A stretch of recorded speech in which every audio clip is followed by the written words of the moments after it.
ایک حدیث میرا دل کرتا ہے آپ کو یاد ہو جائے، مستدرک للحاکم میں حدیث ہے۔ حضرت انس بن مالک رضی اللہ تعالیٰ عنہ فرماتے ہیں ایک بھائی حضور کی بارگاہ میں بیٹھا رہتا تھا، نکما نہیں تھا، شارحین حدیث کہتے ہیں کہ کسی مجبوری سے وہ کام نہیں کر پاتا تھا، یا کرتا تھا تو وہ کام آگے نہیں چل پاتا تھا، ذہنی صلاحیت ہی شاید زیادہ نہیں تھی۔ یہ حدیث مشکات میں بھی موجود ہے، مستدرک للحاکم میں بھی موجود ہے۔ حضرت انس بن مالک رضی اللہ تعالیٰ عنہ فرماتے ہیں وہ حضور کی بارگاہ ناز میں بیٹھا رہتا تھا،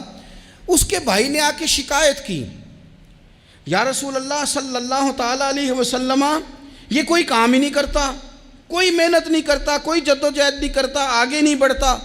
مجھے اس کی ضروریات کی کفالت کرنی پڑتی ہے، مجھے جدوجہد کرنی پڑتی ہے، مجھے اس کے معاملات کا خیال رکھنا پڑتا ہے، آپ اسے سمجھائیں۔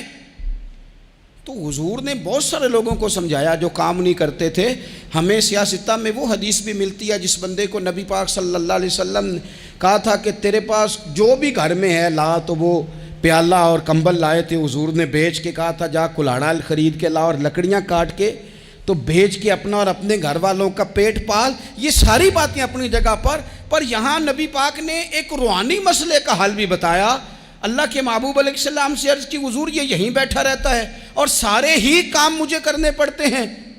تو حضور نے نظر مبارک اٹھا کے بھائی کی جانب دیکھا جو بھائی کا شکوہ کر رہا تھا، تو قریب محبوب فرمانے لگے ہو سکتا ہے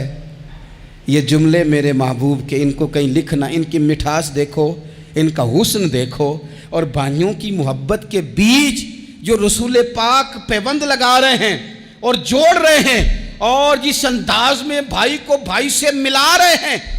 اس لہجے کے حسن کی مٹھاس کو بھی ذرا چکھ کے دیکھو۔ حضور فرمانے لگے ہو سکتا ہے رب تمہیں جو رزق دے رہا ہے وہ اسی بھائی کی وجہ سے دے رہا ہے۔ بھائی پائیاں دے ویری ہوندے تے بھائی ہی پائیاں دیاں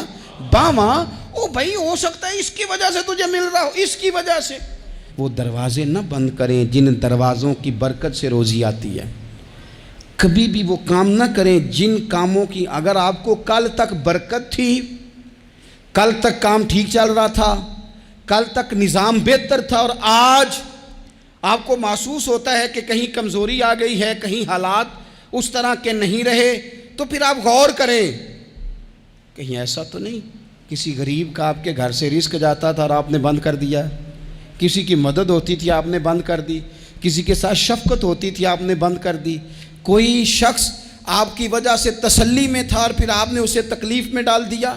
اللہ کے محبوب نے فرمایا تمہارے کمزوروں کی وجہ سے تمہیں رزق دیا جاتا ہے، تمہارے ضعیفوں کی وجہ سے تمہیں رزق دیا جاتا ہے۔ تم نے تو ایک بندہ یہ کہہ کے نکال دیا کہ جا تیری تنخواہ میں نہیں دے سکتا، لیکن کیا پتا کہ اس کی تنخواہ کی وجہ سے ہی باقی سارا کچھ بھی آتا ہو، کیا پتا کہ اسی کے سبب سے اللہ انعام فرماتا ہو۔ لہٰذا ان روحانی مسائل کا بھی تھوڑا سا خیال کریں۔